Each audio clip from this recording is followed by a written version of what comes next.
Welcome to the show. Thank you. എന്ത് ചെയ്യുന്നു? ഒഴിവ് സമയങ്ങളിൽ ഓഡീഷനിൽ പങ്കെടുക്കും. സിനിമയുടെ ഓഡീഷനിൽ സിനിമ ഇഷ്ടമാണ്, ഭയങ്കര സ്വപ്നമാണ്. അതെ. ഓക്കെ, എന്തൊക്കെ പറയും? കാര്യം അശോകൻ ചേട്ടൻ സിനിമ പത്രത്തിൽ കണ്ട് അപേക്ഷിച്ചിട്ട് കിട്ടിയ ആളാണെന്ന് പറഞ്ഞു. അത് തന്നെയാണ് സിനിമയിലേക്കുള്ള ഒരു വഴികളും കാര്യങ്ങളും. പക്ഷെ ഒഴിവ് സമയങ്ങളിൽ ഓഡീഷനിൽ പങ്കെടുക്കുന്ന ഒരാളെ ഞാൻ ആദ്യമായിട്ട്. അപ്പൊ എന്തായാലും സിനിമാ മോഹങ്ങളെല്ലാം പൂവണിയട്ടെ. അപ്പൊ പെർഫോം ചെയ്യാൻ പോവല്ലേ? തീർച്ചയായിട്ടും. All the best Sunil, all the best. എൻ്റെ പേര് സുനിൽ സൂര്യാണ്.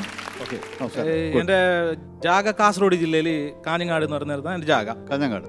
സത്യത്തിൽ പിന്നെ ഇങ്ങനെയല്ല ഞാൻ റിയൽ ലൈഫിൽ സംസാരിക്കൽ. ഇത് നമ്മുടെ നാട്ടിലൊരു ശൈലിയാണ് ഈ ഭാഷ. അപ്പം എൻ്റെ കൂട്ടുകാർ പറഞ്ഞു, നീ ഏതായാലും ഈ ഫണ്ട്സ് അപ്പോണ ടൈമിലൊന്ന് അയച്ചു കൊടുക്കുക. ഒരു ചാൻസ് കിട്ടിക്കഴിഞ്ഞാൽ നമ്മുടെ കാസർഗോഡ് ഭാഷയിൽ ഒന്ന് സംസാരിക്കണം എന്ന് അവർ പറഞ്ഞിരുന്നു. കാസർഗോഡ് ഭാഷയിൽ എന്തായാലും കുറച്ചുകൂടെ സംസാരിക്കൂ. ഈ ഇരിക്കുന്ന അശോകൻ ചേട്ടനെ പറ്റി എന്താ അഭിപ്രായം? ആശോട്ടൻ്റെ എനിക്ക് ഞാൻ ഒരു 90s സ്കൂളിൽ പഠിക്കുന്ന ആ സമയത്ത് 95 ആ സമയത്തെല്ലാം ഞാൻ ഫുള്ള് സിനിമ കാണുമ്പോൾ ഫുള്ള് മുകേഷ് ചേട്ടൻ, ആശോട്ടൻ, ജഗദീഷ് ചേട്ടൻ, എല്ലാവരും സിനിമ. ആശോട്ടൻ്റെ തോമസ് കുട്ടി പാഞ്ഞിനോ ഒറ്റ പാച്ചൽ വാങ്ങിടുക, ആ ഡയലോഗെല്ലാം എനിക്ക് ഭയങ്കര ഇഷ്ടം. അട്ടപ്പച്ച എന്താ പറഞ്ഞത്? തോമസ് കുട്ടി നീ വിട്ടോറാന്ന്, നല്ല പാച്ചൽ വാങ്ങി. ഞാൻ പിന്നെ കാസർഗോഡ് ഭാഷയിലേക്കൊക്കെ ഈ സിനിമയിലെ പല ഡയലോഗും വെറുതെ പറഞ്ഞു. ശരി, മറ്റേ പണിക്കർ സാർ നിന്റെ തന്തല്ല എന്റെ തന്ത എന്നുള്ളതെന്ന് കാസർഗോഡ് ഭാഷ പറഞ്ഞേ. എന്ത് ചൊല്ലുന്നു പണിക്കർ സാർ? ഇതെങ്കിൽ എന്ത് ബിഷിയാക്കുന്നു എന്നോട്? ഒരു കാര്യം മനസ്സിലാക്കണം, നിന്റെ ഉപ്പല്ല എൻ്റെ ഉപ്പേട്ടാ. എൻ്റെ കൂട്ടുകാരൻ, സ്കൂളിൽ പഠിക്കുന്ന ഒരു കൂട്ടുകാരൻ ഉല്ലാസാണ് എന്നോട് പറയുന്നത്, എടാ നീ സിനിമയിൽ അഭിനയിക്കുന്നത് നല്ല കാര്യമാണ്, പക്ഷെ നിന്റെ പേര് അത്ര പോരാ, നിന്റെ പേരങ്ങ് മാറ്റണം എന്ന് തോന്നുന്നു. ഞാൻ പറഞ്ഞ എന്ത് കുഴപ്പമില്ല, എൻ്റെ പേര് സുനി എന്നുള്ള പേര്. നിന്റെ ഫുൾ നെയിം പറഞ്ഞേ? എന്നോട് പറഞ്ഞു സുനിൽ ബാബു. അപ്പോൾ എന്നോട് ചോദിക്കുന്നത്, എടാ ആർക്കെങ്കിലും മലയാള സിനിമയിൽ സുനിൽ ബാബു എന്ന് പേരുണ്ടോ? നമ്മൾ എന്നാൽ സുനിൽ എന്നാക്കാം. അല്ല, ഈ സുനിൽ എന്നുള്ള പേരിലും സിനിമാ നടനൊന്നും ഇല്ല. അത് അവൻ എന്നെ ഒന്ന് ഇരുത്തി, നീ പോയി പണി നോക്കുന്നൊക്കെ പറഞ്ഞു. ഞാൻ അവിടെ നിന്ന് അങ്ങ് സ്കിപ്പായി പോയിട്ട് ഞാൻ ഈ ബാർബർ ഷോപ്പിൽ മുടിവെട്ടാൻ പോകുമ്പോൾ നമ്മൾ നാന ചിത്രഭൂമിയൊക്കെ വായിക്കുമല്ലോ. അപ്പോൾ എനിക്ക് പൊതുവെ ഇഷ്ടം ഈ ഞാനായിട്ട് ചിത്രഭൂമിയുടെ ഒക്കെ സെൻട്രൽ പേജ് വായിക്കാനാണ്. ഞാനതിങ്ങനെ നോക്കിക്കൊണ്ടിരിക്കുമ്പോൾ നീ വായിക്കുന്നത് ഒരു തെറ്റല്ല, അത് കീറിക്കൊണ്ട് പോകുന്നതാണ് തെറ്റ്. നിങ്ങൾക്ക് മെന്റലിസം വശമുണ്ടോ? മെന്റലിസം വശമുണ്ടോ? മെന്റലിസം ഒന്നും വേണ്ട, മുഖം കണ്ടാൽ അറിയാം, ഉണ്ണിയെ കണ്ടാൽ അറിയാം നാനയിലെ പഞ്ഞ. അപ്പോൾ അതിൻ്റെ അടുത്ത പേജ് വായിക്കുമ്പോൾ അതിൽ എഴുതിയിരിക്കുന്നു സത്യനന്ദിക്കാടിൻ്റെ പുതിയ സിനിമയിൽ നായകൻ സുനിൽ. ഞാൻ ബാക്ക് ടു എന്താ എനർജിയിലേക്ക് വന്നു. അതായത് ഞാൻ നേരെ സെൻട്രൽ പേജും കീറി, പിന്നെ ആ സൈഡ് പേജും കീറിയിട്ട് മടക്കി തിരുത്തി ഞാൻ നേരെ ഉല്ലാസിൻ്റെ വീട്ടിലേക്ക് പോയി. ഞാൻ പറഞ്ഞു, നീ എന്താടാ പറഞ്ഞത്?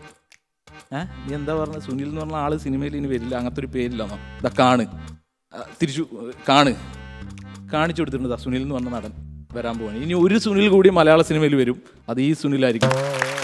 പക്ഷെ ആ സന്തോഷം കാലം നീണ്ടു നിന്നില്ല സാർ. അതായത് ഈ വഞ്ചകനായ സുനിൽ എന്ന് പറഞ്ഞ ആ നടൻ പേര് മാറ്റി നരേന്നാക്കി കുറച്ച് കഴിഞ്ഞപ്പോൾ. ഇനിയിപ്പോൾ എൻ്റെ ഏക ആശ്വാസം, അങ്ങനെ ഒരു നടനില്ലല്ലോ. ഞാൻ പിന്നെ ബോളിവുഡിൽ പിടിച്ചു, അവിടെ ഒരു സുനിൽ ഷെട്ടി ഉണ്ട്. ഞാൻ എപ്പോഴും പ്രാർത്ഥിക്കാറുണ്ടായിരുന്നു അന്ന്, സുനിൽ ഷെട്ടി ദയവേത് പേര് മാറ്റല്ലേ ഭഗവാനെ, നരേൻ ഷെട്ടി എന്നാക്കി പുള്ളി. അശോകൻ ചേട്ടൻ വരുമ്പോൾ, അശോകൻ ചേട്ടൻ വന്ന് കുറേ നാൾ കഴിഞ്ഞപ്പം ഹരിശ്രീ അശോകൻ ചേട്ടൻ്റെ ഒരു വരവുണ്ടായിരുന്നു. ആ സമയത്ത് അതിൻ്റെ ഒരു കൺഫ്യൂഷൻസ് കാര്യമായിട്ട് ഉണ്ടായിട്ടില്ല. ഞങ്ങൾ രണ്ടുപേരുടെ ചില പടങ്ങളിൽ അഭിനയിച്ചിട്ടുണ്ട്. അപ്പോൾ അതിനകത്ത് അഭിനയിക്കുമ്പോൾ അപ്പോൾ അടുത്ത അശോകൻ്റെ ഷോട്ടാണ്. അശോകൻ എത്തി ചോദിക്കും, ഈ രണ്ടുപേരോട് ചെല്ലും എപ്പോഴും. അതല്ല മറ്റേ അശോകൻ. അത് മാത്രമല്ല, ഈ മൊബൈൽ ഫോൺ വന്നപ്പോഴാണ് ലാൻഡ് ഫോൺ ആയത്. അതെ. അതുകൊണ്ട് ലാൻഡ് ഫോൺ വെറും ഫോണായിരുന്നു. അതെ. മൊബൈൽ ഫോൺ എന്നൊരു പേര് വന്നപ്പോൾ ലാൻഡ് ഫോൺ എന്ന് വന്നൊരു പേര് വന്നു ഫോണിന് എന്ന് പറഞ്ഞ പോലെ. ഹരിശ്രീ അശോകൻ ചേട്ടൻ വന്നപ്പോഴാണ് അശോകൻ ചേട്ടൻ അമര അശോകൻ എന്നൊരു പേര് വന്നു ചെറുതായിട്ട്. ഒരു ഐഡന്റിറ്റിക്ക് വേണ്ടി ആൾക്കാർ അമര അശോകൻ എന്ന് വിളിച്ച് ഞാൻ കേട്ടിട്ടുണ്ട്. പേരിൽ എന്ന് പറഞ്ഞാൽ പേരിൽ എന്തിരിക്കുന്നു എന്ന് ചോദിച്ചിട്ട് അതിന്റെ താഴെ സ്വന്തം പേര് എഴുതിയ ആളാണ് ഷേക്സ്പിയർ. അല്ലേ? പേരിൽ എന്തിരിക്കുന്നു എന്ന് ചോദിച്ചിട്ട് ഷേക്സ്പിയർ എന്ന് എഴുതി വെച്ചുകൊണ്ട് പറഞ്ഞത്. ഒരു ബുക്ക് എഴുതിയിട്ട് ഷേക്സ്പിയറിന് അതിന്റെ താഴെ സുനിൽ ബാബു എന്ന് എഴുതി വെക്കായിരുന്നില്ലേ, സുനിൽ സൂര്യൻ എഴുതായിരുന്നില്ലേ? ഒരു കാര്യം കൂടി, ഇപ്പൊ ധർമ്മജനല്ലേ, ശരിക്കും ബിജു എന്നുള്ള പേരിന്റെ ആവശ്യമുള്ളൂ. നിങ്ങളുടെ ധർമ്മജൻ എന്നൊക്കെ പറയുമ്പോൾ നമ്മൾ വിചാരിക്കുന്ന ഒരാളല്ല ധർമ്മജൻ. ധർമ്മജന് വളരെ സുനി ഓക്കെയാണ് ധർമ്മജന്. ഞാൻ ആദ്യമായിട്ട് സിനിമയിൽ ഒരു ചാൻസ് ചോദിക്കുന്നത് ലോഹിതദാസ് സാറിനോടാണ്. സ്കൂളിൽ പഠിക്കുമ്പോൾ ഒരു 10ാം ക്ലാസ്സിലാവട്ടെ പഠിക്കുമ്പോഴാണ് എൻ്റെ പുതിയ സിനിമയിലേക്ക് പുതുമുഖങ്ങൾ ആവശ്യമുണ്ടെന്നൊക്കെ പറഞ്ഞിട്ട് ഒരു പത്രമൊക്കെ കേട്ടിട്ടുണ്ട്. ഞാൻ എന്താക്കി നേരെ വിട്ടു. എനിക്ക് സ്കൂളിൽ നിന്ന് ഒക്കെ കിട്ടിയ കുറേ ഫസ്റ്റ് പ്രൈസിൻ്റെ ഈ സർട്ടിഫിക്കറ്റ്സ് ഉണ്ട്, അതൊക്കെ ഞാൻ ഫോട്ടോസ്റ്റാറ്റ് എടുത്തിട്ട് പെട്ടെന്ന് എൻ്റെ എത്തണം. ലോഹിതദാസ് സാറിന് സ്പോട്ടിൽ ആദ്യം കിട്ടുന്ന ലെറ്റർ ഉണ്ടായിരിക്കണം. ഞാൻ സ്പീഡ് പോസ്റ്റ് അയച്ചിട്ട് ഞാൻ കാത്തു നിന്നു, വരുമായിരിക്കും. അപ്പോൾ ഈ പോസ്റ്റ് മാഷ് കൃഷ്ണേട്ടൻ്റെ വീട് എൻ്റെ വീടിൻ്റെ തൊട്ടടുത്താണ്. അപ്പം എൻ്റെ വീട്ടിൽ വരുന്ന കത്തൊക്കെ ഈ പോസ്റ്റ് മാഷ് വീട്ടിലേക്കാണ് വരാറുള്ളത്. അപ്പോൾ അവിടെ അവരുടെ 2 മക്കളുണ്ട്, ദിവ്യയും വാവയും. ഒരു ദിവസം ദിവ്യ ഒച്ചത്ത് വിളിച്ചു പറയാ, സുനിയേട്ടാ നിങ്ങളെ സിനിമയിൽ എടുത്തു എന്ന്. എടോ എന്തോ നിന്റെ സിനിമയിൽ എടുത്തടാ. എനിക്ക് അങ്ങനെയാണ് ഇത് ഫീൽ ചെയ്തത്. ഓടിച്ചാടിപ്പോയി. അപ്പോഴൊക്കെ അവിടെ സുശീലേട്ടിയുണ്ട്, തങ്കച്ചേട്ടനുണ്ട്, എല്ലാവരും ഉണ്ട്, കുറേ സുഷമേച്ചി, എല്ലാവരും അവിടെ ഇങ്ങനെ നിൽക്കുകയാണ്. എന്തിനാ എന്നെ സിനിമയിലെടുത്ത സംഭവം കവറൊക്കെ അവൾ ഇങ്ങനെ പിടിച്ചിരിക്കുക, ഞാൻ വന്നിട്ട് അത് അവരുടെ മുമ്പിൽ വെച്ച് പൊട്ടിക്കണം എന്നൊക്കെ പറഞ്ഞു. ഞാനിത് ഓടിപ്പോയിട്ട് ഞാൻ എന്ത് ചെയ്തു എന്ന് വെച്ച് കഴിഞ്ഞാൽ ഈ കവറങ്ങ് വാങ്ങി നോക്കിയപ്പോൾ നല്ല പരിചയമുള്ള കൈയക്ഷരം. എൻ്റെ ലെറ്റർ തന്നെയാണത്. ഞാൻ അയച്ച കത്ത് തിരിച്ചു വന്നിരിക്കുകയാണ്. ഞാൻ ഈ സ്പീഡ് പോസ്റ്റാണ് അയച്ചത്. ഈ സ്പീഡ് പോസ്റ്റിനൊരു പ്രത്യേകത ഉണ്ട് സാർ. അതായത് അശോകേട്ടൻ ഇപ്പോൾ ഞാൻ സ്പീഡ് പോസ്റ്റിലൊരു കത്ത് അയച്ചാൽ അശോകേട്ടൻ അവിടെ ഇല്ല, ഷൂട്ടിങ്ങിനായിട്ട് പോയി, വീട്ടിലാരുമില്ല. 3 ദിവസം കഴിഞ്ഞിട്ട് ആണ് അശോകേട്ടൻ വരുന്നെങ്കിൽ അപ്പോഴേക്കും ആ കത്ത് ഉണ്ടാവില്ല. അത് തിരിച്ച് നമുക്ക് തന്നെ അയക്കും. അങ്ങനെ എനിക്കത് തിരിച്ചു വന്നു. പക്ഷേ ഇവരുടെ മുമ്പിൽ ഇത് കാണിക്കാൻ പറ്റുമോ? ഞാൻ പറഞ്ഞ ലോയി സാർ കത്ത് പൊട്ടി. ഞാൻ പറഞ്ഞല്ല, ഞാൻ വീട്ടിൽ പോയി പൊട്ടിച്ചോളാം. അല്ലല്ല, അത് നടക്കില്ല, നീ ഇപ്പം തന്നെ പൊട്ടിക്ക്. ഞാൻ നല്ല പൊട്ടിച്ചു. ഇവർക്ക് അതൊന്നും അറിയില്ല. സുഷമേച്ചിയും തങ്കച്ചേട്ടനൊക്കെ പാവങ്ങളാണ്. അവർക്ക് ഈ സ്പീഡ് പോസ്റ്റിൻ്റെ സംഭവം തന്നെ കീറിയിട്ട് ഞാൻ കത്തെടുത്ു. പൊന്നു സാറേ എങ്ങനെ രക്ഷപ്പെടുത്തണം എന്ന് പറഞ്ഞിട്ട് ഞാൻ എഴുതിയ കത്താ. ഞാൻ ആ കത്തെടുത്തിട്ട് പറഞ്ഞു, പ്രിയപ്പെട്ട സുനിൽ, ലോഹി സാറാണ്, നിന്റെ എഴുത്ത് കിട്ടി. നിന്റെ കലാപ്രകടനങ്ങൾ പ്രകടമാകുന്ന ആ സർട്ടിഫിക്കറ്റ്സ് ഒക്കെ ഞാൻ കണ്ടു, മനോഹരമായിരിക്കുന്നു. മോനെ, നിനക്ക് പറ്റിയൊരു വേഷം എഴുതി ഫലിപ്പിക്കാൻ ഈ ലോഹിയേട്ടന് കഴിയുന്നില്ലല്ലോ. നീ പേടിക്കണ്ട, നിന്റെ സർട്ടിഫിക്കറ്റുകൾ ഞാൻ തിരികെ നിനക്ക് അയച്ചു തരുന്നു. മറ്റൊന്നിനുമല്ല, അതായത് ഇത് നിനക്ക് വേറെ ആർക്കെങ്കിലും അയച്ചു കൊടുക്കാം. നിന്നെ എന്നും എൻ്റെ ഓർമ്മയിലുണ്ടാവും. നിനക്ക് പറ്റിയൊരു വേഷം ഞാൻ എഴുതും, അന്ന് ഞാൻ കത്തയക്കും, വിളിക്കും. നീ വരാതിരിക്കരുത്, സ്വന്തം ലോഹിയേട്ടൻ. വീട്ടിലൊക്കെ ഷൂട്ടിംഗ് സമയത്തൊക്കെ ചെല്ലുമ്പോഴൊക്കെ ചില ആൾക്കാർ പറയും, വീട്ടിലെ അച്ഛനും അമ്മയൊക്കെ ചെല്ലു പറയും, മക്കളെയൊക്കെ പരിചയപ്പെടുത്തിയിട്ട് ഇവന് എൻ്റെ മൂത്ത മോനാണ്, അവൻ എന്നാ ചെയ്യുന്നു, അത് അവൻ പഠിക്കാനൊന്നും കുഴപ്പമൊന്നുമില്ല, ഇവനും പഠിക്കാൻ കുഴപ്പമില്ല, പുറമെ ഇവനാണ് അടുത്ത ഇളയത്, ഇവരെ കൊണ്ട് മടുത്തിരിക്കുക കേട്ടോ, ഒരു വഹ പറഞ്ഞാൽ കേൾക്കത്തില്ല, മഹാകുസൃതിയും പ്രശ്നങ്ങളും വഴക്കും ഒക്കെയാണ്, ഇവരെ കൊണ്ട് ഒന്നിനും കൊള്ളില്ല. നിങ്ങളുടെ സിനിമയിലല്ല ഇവനെ കൊണ്ട് ചേർക്ക്, ഒന്നിനും കൊള്ളാത്തവരെ സിനിമയിൽ ചേർക്കാന്നുള്ളൂ. എന്നെ പഠിപ്പിച്ചൊരു സാർ ഒരു ദിവസം വിളിച്ചു, രമേശ് എവിടെ ഉണ്ട്? ഞാൻ ഇന്നടുത്തുണ്ട് സാറേ. അപ്പോൾ അടുത്ത മാസം റിട്ടയർ ആവുകയാണ്, അത് കഴിഞ്ഞാൽ സിനിമയിൽ എന്തെങ്കിലും നോക്കിയാലോ എന്നൊരു പ്ലാൻ ഉണ്ടെന്ന്. എനിക്കിത് മനസ്സിലാവുന്നത് ഇത് എങ്ങനെയാണ് ഈ സിനിമ ഇത്രയും ഒരു പണിയില്ലാത്തവർക്ക് വന്ന് ചെയ്യാൻ പറ്റുന്ന ഒരു പണിയായിട്ട് കണ്ടെത്തുന്ന ഒരുപാട് പേരുണ്ട് ഇവിടെ. ഞങ്ങളുടെ നാട്ടിൽ ആദ്യം വന്ന ഒരു ഷൂട്ടിംഗ് എന്ന് പറയുന്നത് പവിത്രം എന്ന് പറയുന്ന സിനിമയുടെ ഷൂട്ടിംഗ് ആണ്. അപ്പോൾ ഞാൻ ഇച്ചിരി ചെറുതാണ്, എനിക്കൊന്നും ഷൂട്ടിംഗ് കാണാൻ പോകാൻ പറ്റിയില്ല. ഞങ്ങളുടെ അടുത്തൊരുത്തൻ ഷൂട്ടിംഗ് കാണാൻ പോയിട്ട് തിരിച്ചു വന്നു. അപ്പോൾ ഇവനും കാണാനൊന്നും പറ്റിയിട്ടില്ല, ഇവൻ വളരെ ദൂരെയാണ്. എന്നിട്ട് ഇവൻ തിരിച്ചു വന്നിട്ട് ഞങ്ങളോട് പറഞ്ഞു, ഓരോ ഷോട്ട് കഴിയുമ്പോഴും ലാലേട്ടനും ശോഭനയ്ക്കും പഴവും പാലും കൊണ്ട് കൊടുക്കണം. അവർ വേണമെങ്കിൽ കഴിക്കും, വേണ്ടെങ്കിൽ തട്ടിക്കളയും. അങ്ങനെയാണ് ഇയാള് ഇരുന്ന് തള്ളുക. അപ്പോൾ ഒരു ചേച്ചി പറയുന്നുണ്ടോ, വേണ്ടെങ്കിൽ എന്തിനാ തട്ടിക്കളയുന്നത്, അത് പാവങ്ങൾക്ക് കൊടുത്തൂടെ, പഴവും പാലും അല്ലേ എന്നൊക്കെ പറയുന്നുണ്ട്. പക്ഷെ ഇയാൾ കണ്ട പോലെ പറയാം, അവർ തട്ടിക്കളയും അങ്ങനെയാ, വേണ്ടെന്ന് പറയത്തില്ല. പക്ഷേ ഷോട്ട് കഴിഞ്ഞാൽ അപ്പോൾ തന്നെ പഴവും പാലും കൊണ്ട് കൊടുക്കണമെന്ന് പറഞ്ഞു. അപ്പോൾ ഇതൊക്കെ കേട്ടാ ഞാൻ വളർന്നത്. അങ്ങനെ ഞാൻ കോളേജിലെത്തിയപ്പോൾ രാക്ഷസ രാജാവ് എന്ന് പറയുന്ന മമ്മൂക്കയുടെ പടം ഉദയം പേരൂർ ചെറുപുഷ്പം സ്റ്റുഡിയോയിൽ നടക്കുമ്പം ക്ലാസ് കട്ട് ചെയ്ത് ഷൂട്ടിംഗ് കാണാൻ വേണ്ടി പോയി. അപ്പം നമ്മുടെ വിചാരം ഈ സിനിമയിലുള്ളവരൊക്കെ തിന്നുന്നത് എന്തോ കുറച്ച് പോഷക സമൃദ്ധമായ ഭക്ഷണമാണ്, നമ്മൾ സാധാരണക്കാർ തിന്നുന്ന സാധനങ്ങളല്ല, ഇത് വേറെ എന്തൊക്കെയോ സാധനങ്ങൾ തിന്നിട്ട് ഇവരിങ്ങനെ ഇരിക്കുന്നൊരു വിശ്വാസത്തൊന്നും ഇല്ലാത്ത ഭക്ഷണമാണെന്ന് വിചാരിച്ച് അപ്പോൾ കയറ് കെട്ടി തിരിച്ചിട്ടുണ്ട്. ഞാനൊക്കെ നിൽക്കുമ്പോൾ എൻ്റെ ഒരു കൂട്ടുകാരൻ കയറ് നൂണ്ട് അതിനകത്തൂടെ ആ കൂട്ടത്തിൽ കയറി അവിടെ കണ്ണാരേ എന്നുള്ള പാട്ട് ഷൂട്ട് ചെയ്യണം. അതിൽ ഗ്രൂപ്പ് ഡാൻസേഴ്സ് അവരൊക്കെ ഇവനവിടെ നിൽക്കുമ്പം ഒരു ബേസിനിൽ ബിസ്ക്കറ്റ് കൊണ്ടുവന്നു, ഇവനും കിട്ടി 2 ബിസ്ക്കറ്റ്. അങ്ങനെ സിനിമ ഫുഡ് ആദ്യമായിട്ട് അവന് കിട്ടി. 2 ബിസ്ക്കറ്റ് തിന്നിട്ട് തിരിച്ച് ഞങ്ങൾ ബസ്സിൽ പോകുമ്പോഴേ ഇവൻ കുറച്ചു നേരം ഇങ്ങനെ മിണ്ടായിരുന്നിട്ട് എന്നെ നോക്കിയിട്ട് പറയുക, എനിക്ക് എന്തോ ഒരു ഉന്മേഷമൊക്കെ തോന്നുന്നുണ്ടെന്ന്. പിന്നെ നമ്മൾ സിനിമ വന്നപ്പോഴാണ് മനസ്സിലായി ഇത് സാധാരണ ബിസ്ക്കറ്റും സാധാരണ വെള്ളവും. ആദ്യമായിട്ട് DTS ഡോൾബിയൊക്കെ വന്നിട്ട് ജുറാസിക് പാർക്ക് എന്ന് പറഞ്ഞ സിനിമ വന്നു. അപ്പോൾ നമ്മളൊക്കെ കാണാൻ പോയി.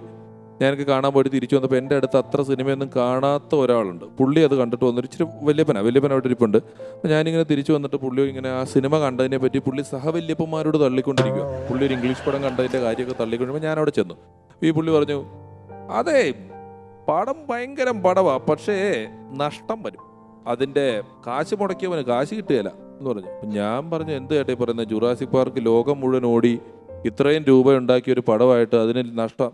മനെ, സിനിമയുടെ ചെലവ് എവിടെ കിടക്കുന്നതെന്ന് നിനക്കറിയാൻ പാടില്ല, അതുകൊണ്ടാന്ന് പറഞ്ഞു. അപ്പോൾ ഞാൻ ഞെട്ടിപ്പോയി. കാരണം ഇതുപോലൊരാൾക്ക് സിനിമയുടെ കോസ്റ്റ് ഗ്രാഫിക്സിനെ പറ്റിയൊക്കെ ഇയാൾക്ക് അറിയാമോ എന്നാലും ഞാൻ പറഞ്ഞു എന്താണ് അതിന് ചെലവ്? നീ അതിലെ ആ ജീവികളെയൊക്കെ കണ്ടോ, ദിനോസറിനെയൊക്കെ കണ്ടോ? ആ അതാ ചെലവ്. ഞാൻ പിന്നെ ഓർത്തപ്പം ഗ്രാഫിക്സ് തന്നെ, അതാണ് പുള്ളി ഉറപ്പായിട്ട് പറയുന്നത്. ചോദിച്ചു ചേട്ടൻ ചെലവ് എന്താന്ന് പറ. ആ പടത്തിൽ തന്നെ കാണിക്കുന്നുണ്ട്. ആ ജീവിക്ക് ഒരെണ്ണത്തിന് ഒരു നേരം ഒരു പശുവിനെ കൊടുക്കുന്നത്. ഇത്രയും ജീവിക്കൂടെ എന്തോരം പശുവിനെ കൊടുക്കണമെന്നറിയാവോ? കെട്ടിയിറക്കി കറവയുള്ള പശുവിനെ കൊടുക്കണം.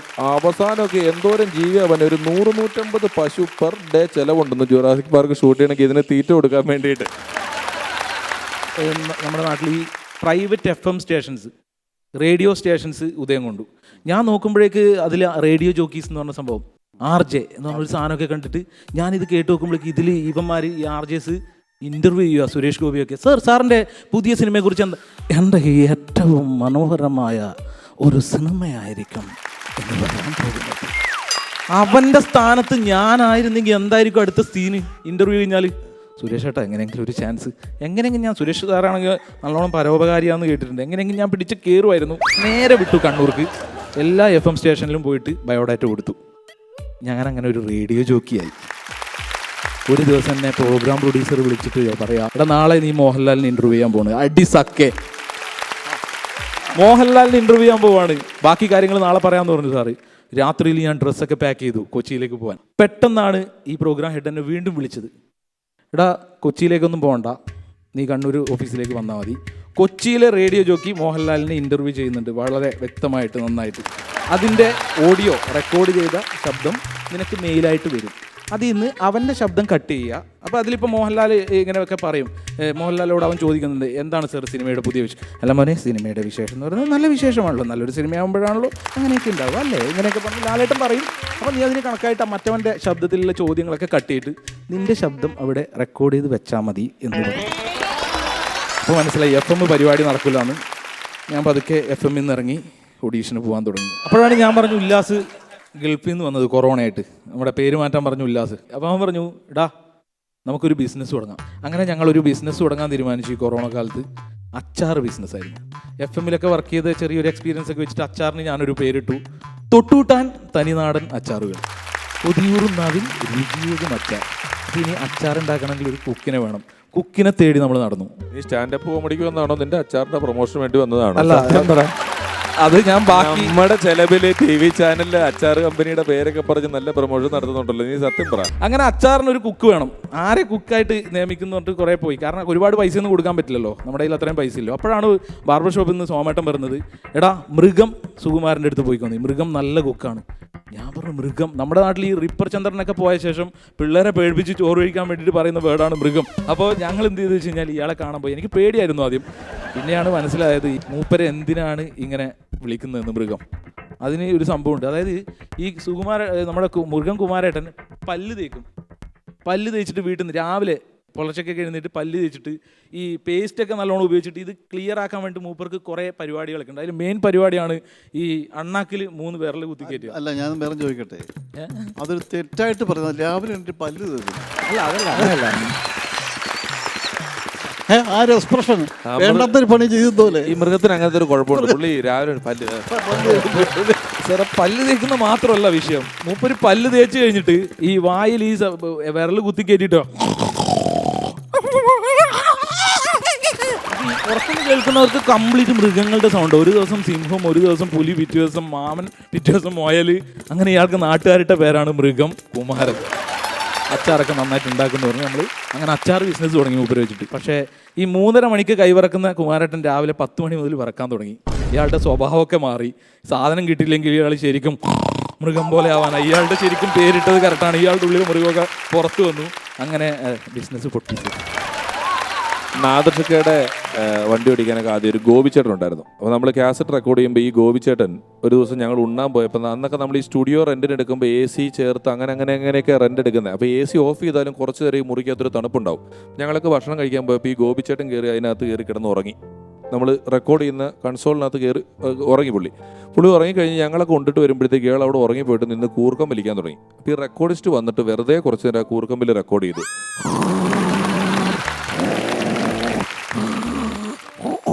ഇത് റെക്കോർഡ് ചെയ്തിട്ടു. ഇതെല്ലാം കഴിഞ്ഞ് കുറേ നാളുകൾക്ക് ശേഷം 2 വർഷത്തിന് ശേഷം ഞാൻ ഹൈക്കോടതി ജംഗ്ഷനിൽ ബസ് കാത്ത് നിൽക്കുമ്പം ഒരു അനൗൺസ്മെന്റ് പോവുകയാണ് മറൈൻ ഡ്രൈവിൽ സർക്കസ് വന്നതിന്റെ. ജംബോ റഷ്യൻ സർക്കസ്, വന്യമൃഗങ്ങളായ സിംഹം, പുലി, കടുവ, ഇതെല്ലാമായിട്ട് എനിക്ക് അപ്പം തന്നെ സംശയം തോന്നിയിട്ട് ഞാൻ നേരെ സ്റ്റുഡിയോയിലോട്ട് വിളിച്ചിട്ട് ചോദിച്ചു, നിങ്ങളാണോ ജംബോ സർക്കസിന്റെ അനൗൺസ്മെന്റ് എടുത്തത്? അവർ പറഞ്ഞു ആ അതെ. ഞാൻ പറഞ്ഞ ആ പുലിയുടെ ശബ്ദം അതെ ഗോപി തന്നെ. എന്നിട്ട് എന്താ ബിസിനസ് ചെയ്യുന്നത്? എന്ത് ബിസിനസ് സാർ? ഈ നമ്മുടെ സുഹൃത്തുണ്ടല്ലോ ഉല്ലാസ്, അവന്റെ ജോലി ഭാഗ്യത്തിന് നഷ്ടപ്പെട്ടില്ല, അവൻ ഗൾഫിലേക്ക് പോയി. മൃഗം കുമാരേട്ടൻ ഇപ്പം മീൻ കച്ചവടം തുടങ്ങി. ഞാനിപ്പോൾ ഇനിയുള്ള പരിപാടി എന്ന് വെച്ച് കഴിഞ്ഞാൽ ഒന്ന് ഇവിടെ എന്തെങ്കിലും ഇതുപോലൊക്കെ പറഞ്ഞു തട്ടിമുട്ടി നിൽക്കുക, അതിൻ്റെ ഇടയിൽ ഓഡീഷനിൽ പോവുക. All the best.